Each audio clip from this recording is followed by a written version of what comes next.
d'Al-Qahira News, voici ce qui se passe autour du monde.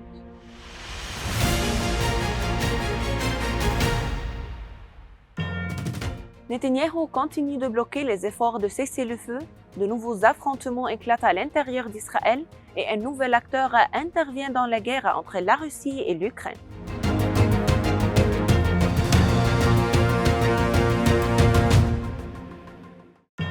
Malgré l'affirmation du secrétaire d'État américain selon laquelle Netanyahou a accepté une nouvelle proposition, des sources ont confirmé au site américain Axios que cette proposition inclut de nombreuses exigences de Netanyahou qui, si exactement la résistance palestinienne ne l'acceptera pas.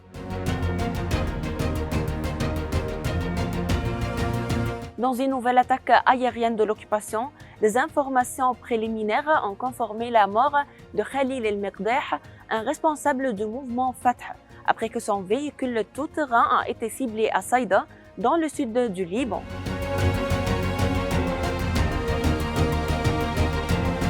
À l'intérieur d'Israël, de nouveaux affrontements ont éclaté entre la police d'occupation et les Juifs haredim devant le bureau de recrutement principal au Quds.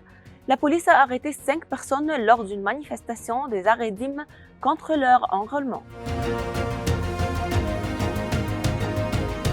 Dans un nouveau développement de la guerre russo-ukrainienne, le président russe a effectué une visite surprise en Tchétchénie, sa première depuis 2011, tandis que Poutine était présent à l'Académie des forces spéciales tchétchènes.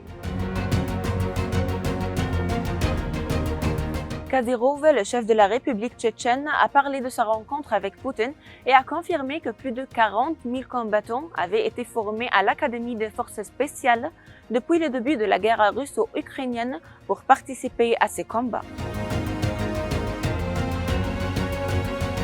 Pour la première fois depuis sa tentative d'assassinat, l'ancien président américain Trump est réapparu lors d'un rassemblement électoral en plein air en Caroline du Nord, entouré de mesures de sécurité spéciales pour l'occasion, avec des vitres pare-balles autour de la scène.